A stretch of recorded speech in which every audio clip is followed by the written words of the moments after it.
What up? I'm Cassandra Worthy, and you're listening to A Shark's Perspective.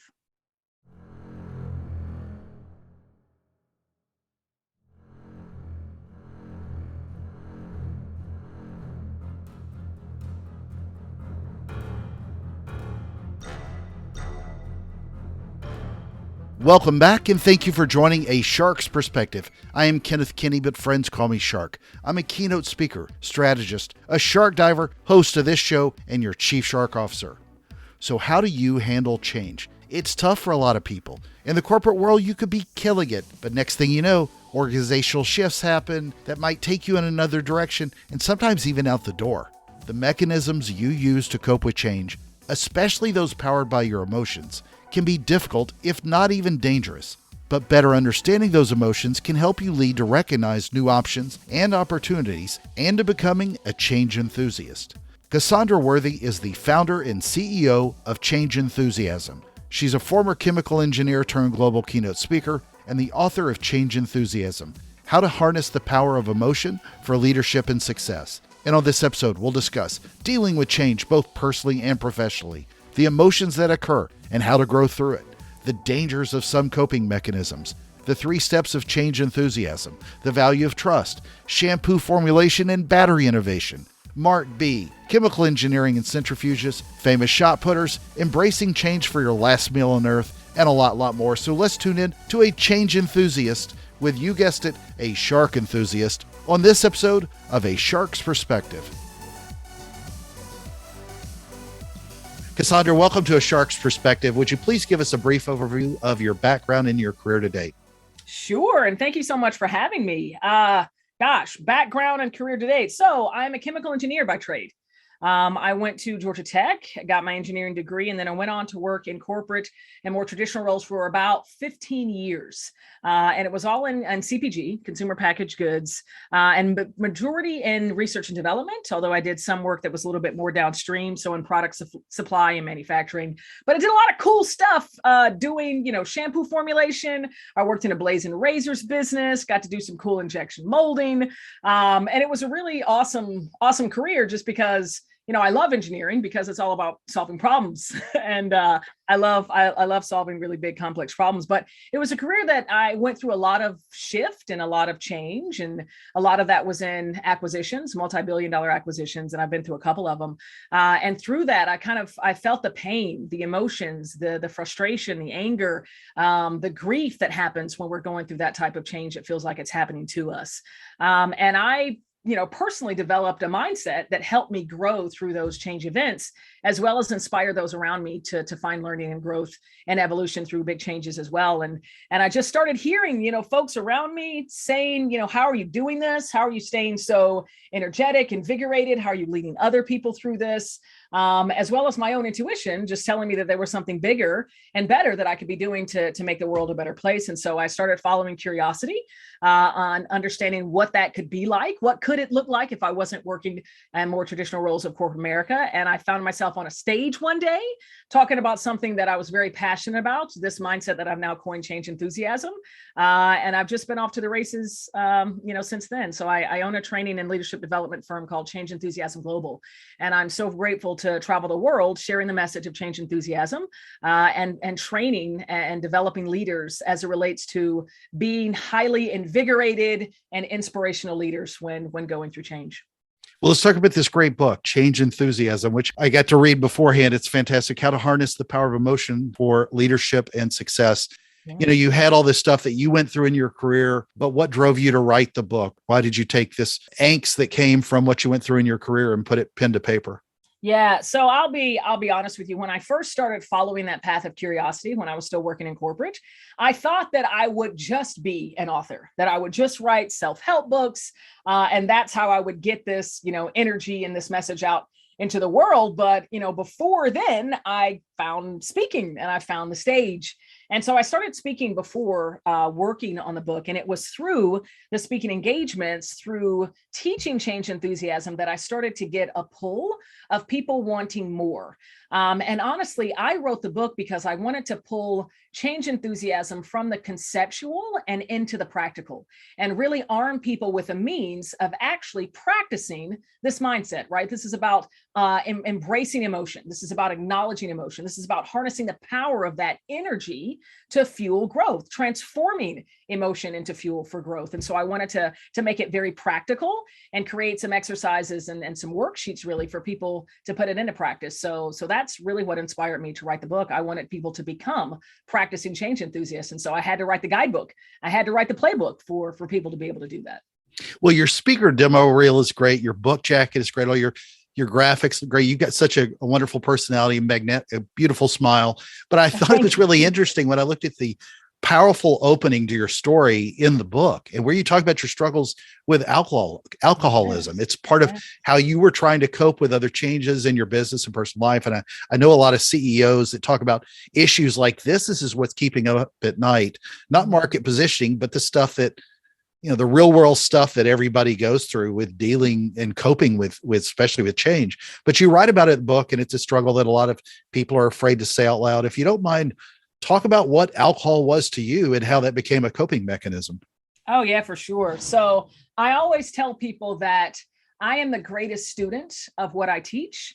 And change enthusiasm is about recognizing and acknowledging really difficult emotion like anger, like frustration, like fear, like anxiety. It's about understanding how that flows through you, allowing it to exist, and then understanding how you were then in a moment of opportunity to learn, to grow, and evolve. But it's about being in tune with your emotions and emotional self-awareness. And I will tell you that alcohol meant to me that I did not have to deal with those emotions. It meant that I could keep chasing what I, realized was fleeting joy, fleeting happiness, that happiness that just slips through your fingers once you wake up or come to the next day, having, been chasing it with shots or whatever all through the night. So for me, it was a numbing, and it was a means for me to get away from difficult emotion and not have to face them. And so truly it was through sobriety that I was able to understand the power of these emotions, and that they're not negative, right? They might feel bad. They might weigh you down. They don't feel great, but it's actually can invite you into the greatest changes and transformations that perhaps you've ever experienced in your life. And for me, that was stepping into my sobriety. That was saying yes to my alcoholism, knowing that is a part of me and that it's okay. And now I'm so grateful to recognize that, and that's just, a part of who I am, and that it's healthier for me and everyone else involved if I don't pick up a drink.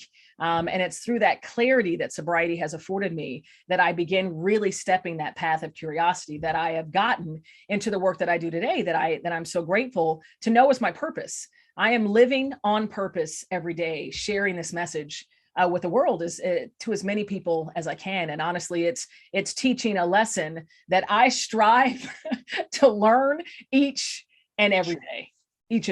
Yeah. Yeah. Well, like I said, it was just funny because I didn't mean it as an incorrect comment, but your smile is so great.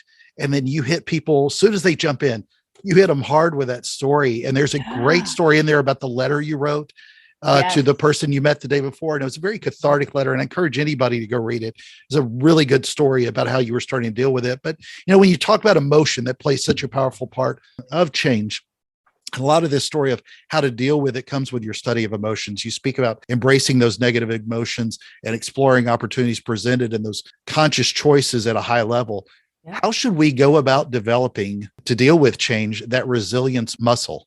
Yes. So for me, and again, this is the core of the work, and this is what I've seen work time after time in my own personal experience. And now the data just keeps getting replicated with individuals and organizations all over the world in so many different industries. But it truly is about emotional self-awareness, and it's about trust, right? And I think another word for trust is about belief, right? Trust is a belief that you've instilled in something or someone. And change enthusiasm is really rooted in a trust or a belief that as you're going through change, as you're going through something that is so difficult, that is so challenging, where you feel like you can't even get up out of bed, where you feel like you can't even open up the laptop to stop working because there's so many difficult emotions, you have to trust that those emotions are existing to serve you, that they're existing for a reason, and it's to welcome you into an opportunity. There's something there for you to learn, somehow for you to grow, whether that be learning about yourself, learning about, your peers, your colleagues, your business, your industry. Somehow you are being welcomed into that opportunity. And the third step of change enthusiasm puts you right in that seat of power, of choice. It's up to you. We can choose how we experience change. We can't always choose what kind of change comes on our path, right? I never chose to be a part of a business that got acquired. I certainly did not choose that, but I did choose how I showed up. I did choose how I experienced that change, how I led through that change, how I took responsibility for the energy that I was bringing into the rooms, how I chose to embrace and acknowledge my own signal emotions, that frustration, that fear, how I chose confident vulnerability to my employees, to my workforce, and leading, with empathy, and again, with my authenticity when going through change. And so for me, it really is about welcoming those emotions, not trying to have all the right, answers, knowing that no one can have all the right answers, and just trusting that those difficult emotions exist to serve us. I think that they're a tap into something divine that we all have a tap to, and it's up to us to listen. So who did you necessarily target this book? Who was the audience that you were targeting? And I asked this because I know that the way it made me feel, it felt like I was able to first read it as the worker before I became the person running the floor. And I thought that was well done, because a lot of books are often to the future CEO only. Right. So I'm kind of curious, were you targeting the worker in general or the manager up on high, if that even makes sense? Yes and yes. So I'm targeting individuals who are experiencing, leading through, or going through change. Any individual who is experiencing that change and, has heart and mind. So again, anyone who is, either anticipating a change that's coming, want to be prepared for when a change happens and want to have that resilience muscle on ready, or for that C-suite executive who's leading through change. And, I always say we do a lot of workshops, capability building with leaders, and the work really is individual focused.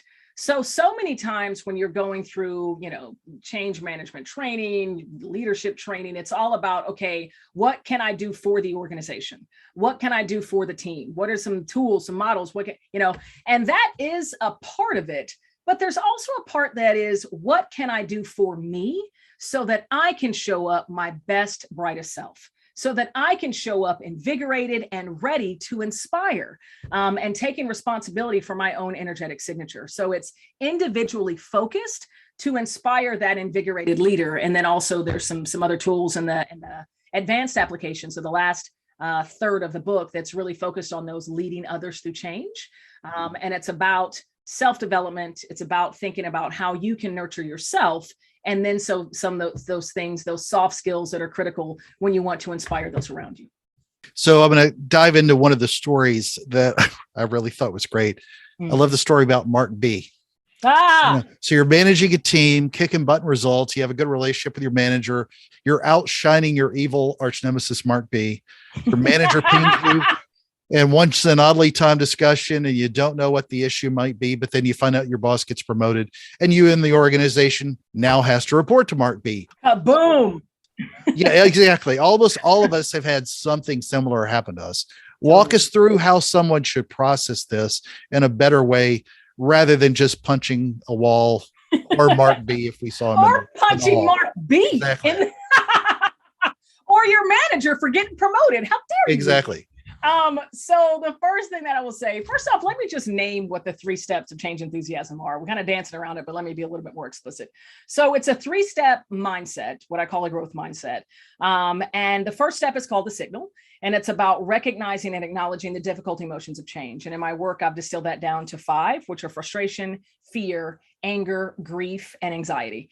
So that's that first step. And it's when you can trust that those emotions are existing to serve you, that you then move into the second step, which is the opportunity. And it's here really where all the work happens. You're recognizing, okay, I'm in an opportunity. I know that I'm going to grow. I know that I'm going to become better. How can I go about doing that? What are my options? What can I do for me, right? How can I learn more about maybe Mark B's tenure, maybe what Mark B's passions are, maybe other people who now report to him, how have they managed? What have they learned about him? What are some tips, some tricks that I can employ?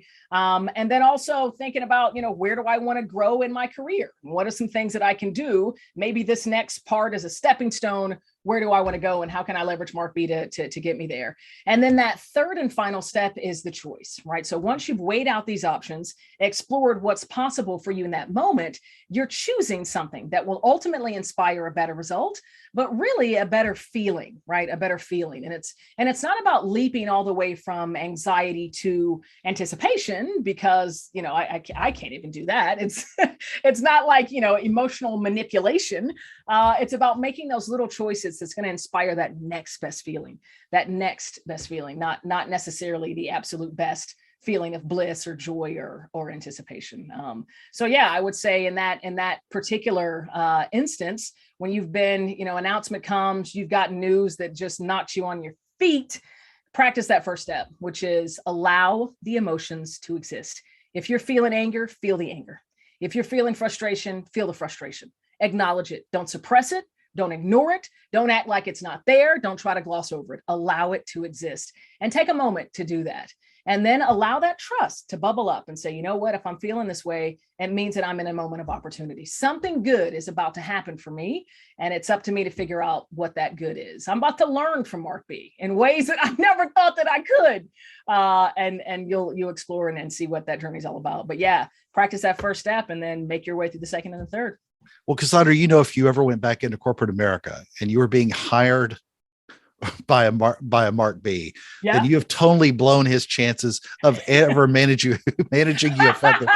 He's like women named Karen who walk through the park with their dog. It's a tough go for those people. So, well, again, I trust I can learn something from Mark B. Mark B's got something to teach me, even if it is what I don't want to be like in a leader. I tell you, some of the worst leaders, managers that I've had, I'm so grateful for, because they taught me behaviors and ways of being that I know I don't want to be a part of my leadership style. And that's something, that's value right there. That's absolutely. Yeah.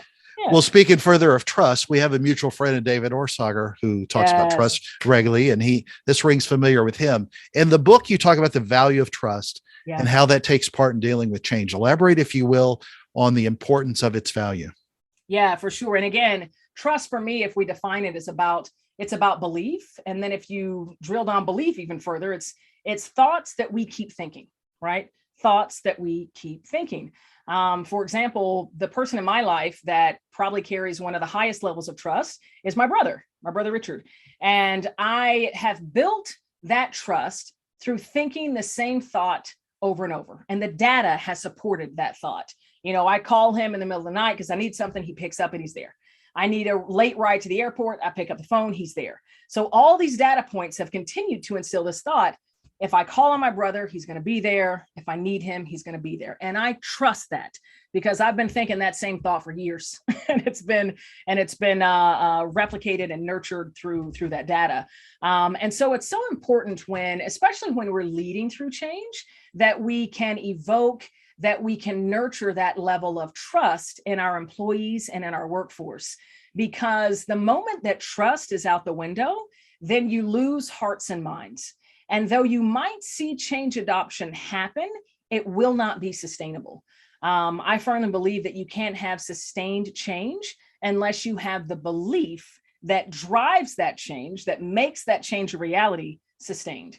And you've got to have that trust in your organization that you have the right vision, that you have the right mission. What you're calling them to do is going to be right for the organization and for the business. So let's talk a little youth versus wisdom. If you were giving advice to your younger self, and of course you're only 25 now.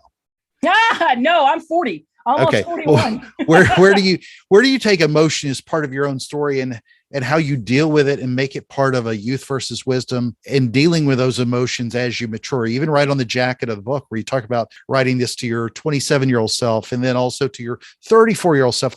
When the market's hot for jobs, you think about it, everybody's like, screw it, I don't need to deal with this, move on and not make change. But a lot of people, look at the Great Resignation. Right. A lot of people change jobs, but when it's not, they're forced to deal with change when there aren't a lot of options. And so I wonder how much of that now, and I see that especially with people that are younger who are able to change jobs, good for them. But is that going to change the culture in a way where we're not forced to deal with the change that we need to deal with? Because if they're ignoring some of the great teachings you've got in here, it can hurt them a lot later on down the line. Yeah, for sure. So let me answer what I thought was going to be your question in the first part, talking about what advice. What would you tell your younger self? To my younger self? So I love this question, and I've gotten it a few times, and I always like to turn it on its head because it's honest for me. When I think about little Cassandra, I always would rather want to hear her perspective, and I would rather want to understand if I was living up to what she had dreamed for me. And I would want to hear her thoughts on, have I become something that she would have envisioned or something that would knock her socks off? So I'd be much more interested in hearing from her than trying to give her any level of advice. I'm one who I don't really believe in regret. I think that every experience, including my DUI, including, alcoholism, has been a part of my journey. And it would have brought me here talking to you and this amazing audience if it wasn't for the culmination of all my experiences. So I'm grateful for all of them, no matter how difficult, no matter how dark, no matter how challenging. So that's the response to that. The other one about how do I think about, this evolution of how we think about change and the Great Resignation that's happening. And my perspective is, I think that through the pandemic, I think we as humanity have woken up to understand what is it that we're willing to deal with and what is it that we're not. So I think there have been a lot of changes and a lot of shift in the workplace. That's a fact. But I think there are things that have been unchanged. And that is what people desire in a job, in work, that they're pouring so many hours of their life into. And what do they aspire? What do they need from people around them, from their peers, from their management, as well as the type of work that they do?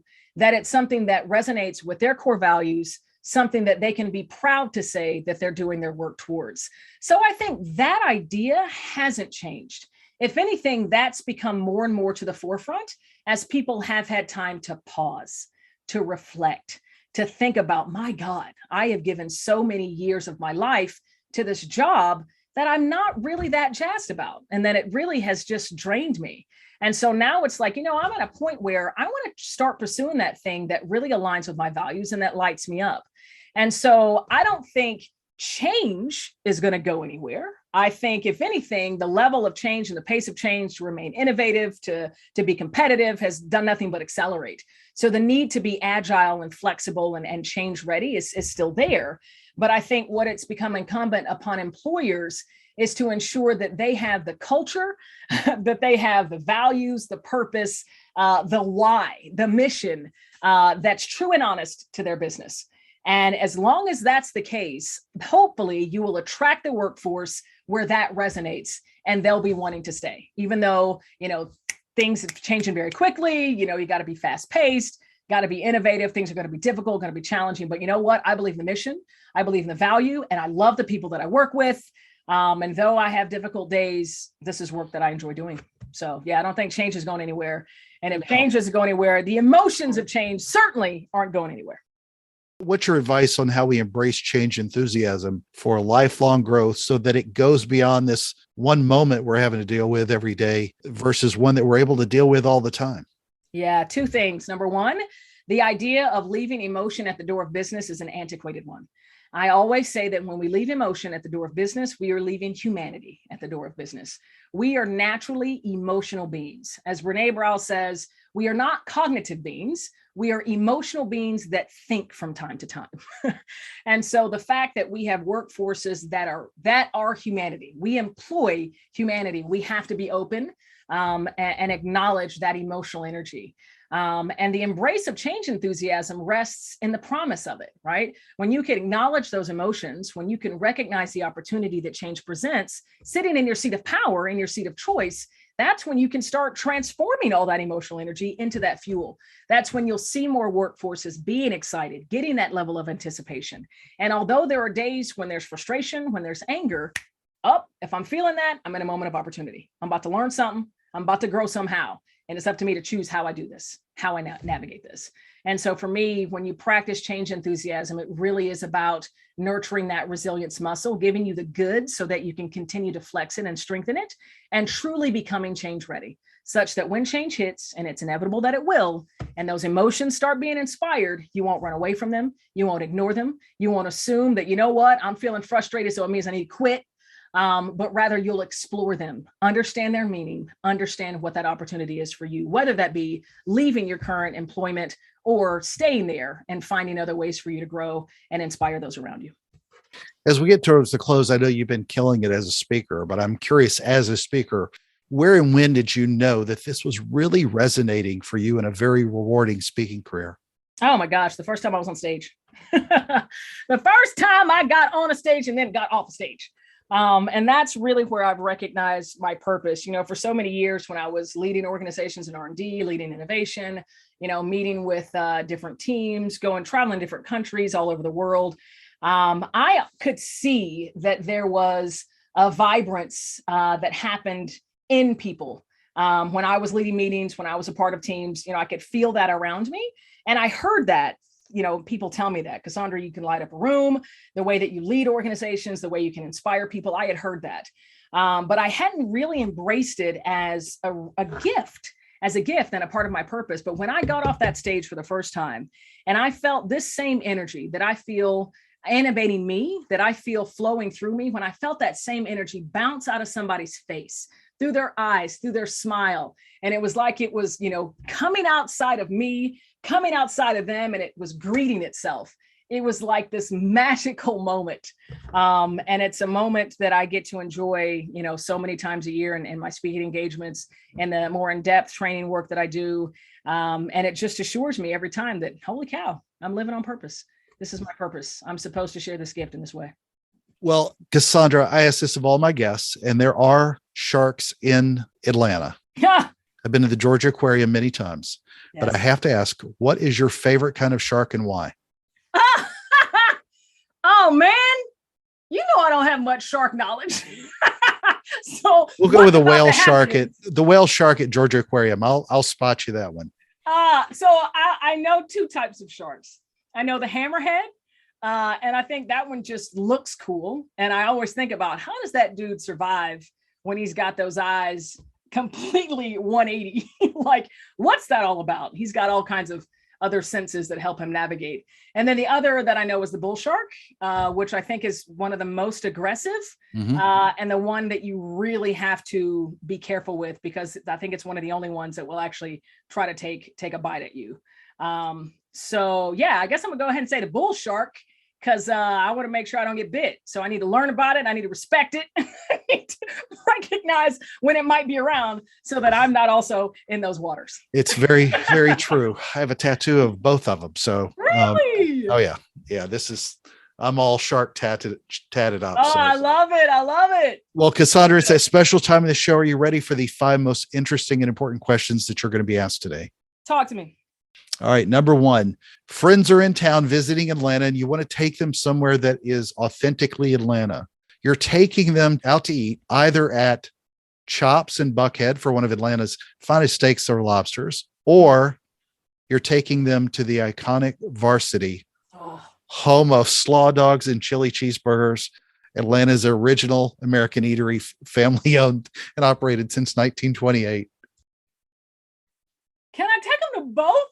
I would take them to Chops on Friday varsity on Saturday, and I take them to varsity midday so that we can go and walk and walk off all that chili, all that grease, because the varsity is known for that. But no, those are two just phenomenal. I thought I was giving you a softball. I thought for certain you were going to choose chops and nobody would pick varsity.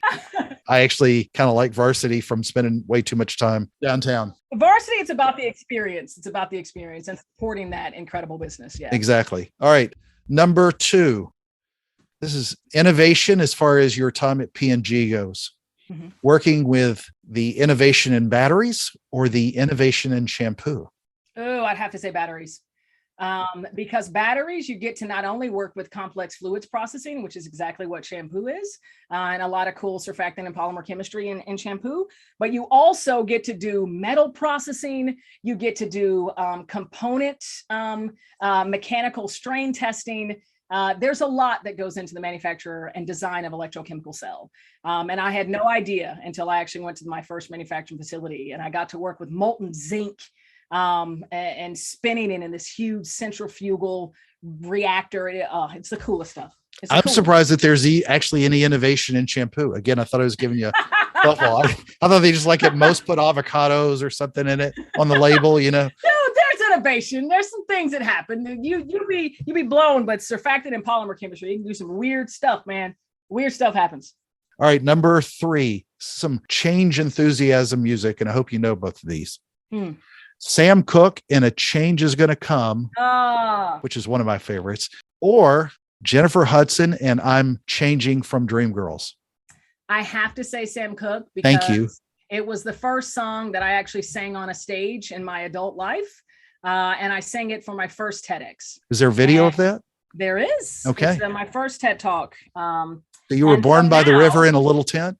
Yes. And so now during Q&A, I have audience who ask me to sing because they've heard that TED Talk. But I got to say, I love that song. I love that song. I'm in blues country, so I hear that kind of music all the time. I love it. All right. Number 4, Dame Valerie Cassandra Adams, New Zealand's 4-time world champion and 2-time Olympic champion, or Natalia Venetic, I'm not even going to try it, Lisavskaya, a Russian turned French Olympic gold medalist and world record holder in shot put, your sport. Listen, I cannot answer this question. I thought you were going to know. Like, people always know other shot putters. I figured. No. Who's your favorite shot putter other than you at Georgia Tech? This is a poor assumption. Listen, I'm going to tell you why. I did shot put in college at Georgia Tech. Then I quit doing shot put. And then I quit following shot put.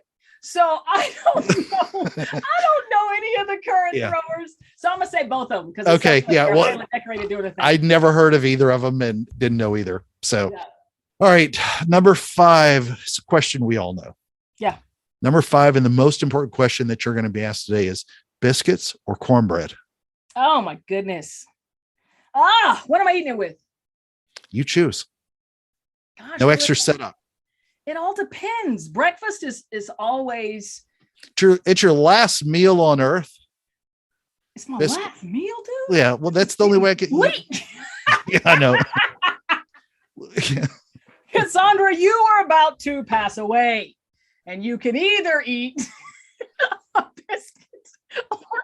Well, you got to embrace change, you know. You do. And that's a big change. That's a big change.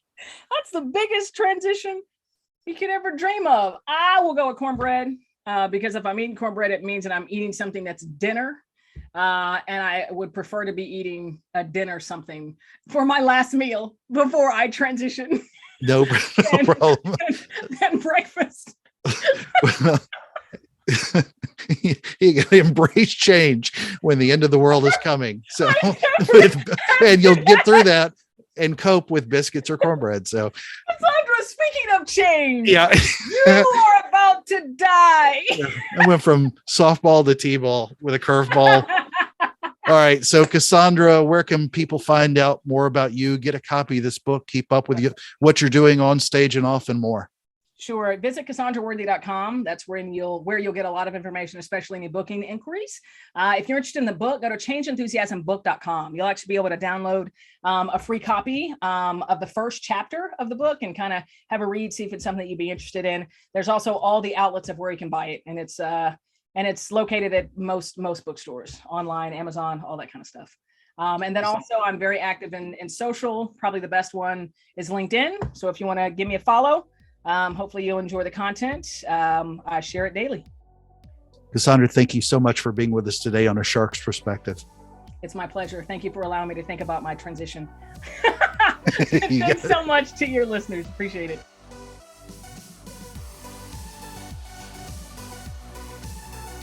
So there was my conversation with Cassandra Worthy, the founder and CEO of Change Enthusiasm, a former chemical engineer turned global keynote speaker, and the author of Change Enthusiasm, How to Harness the Power of Emotion for Leadership and Success. Let's take a look at 3 key takeaways from our conversation with her. First, we choose how we experience change, not this change itself, but how to deal with it. Welcome the emotions to help you power through it. If you'd spent any time with Cassandra, then you'll notice something about her that helps deal with change.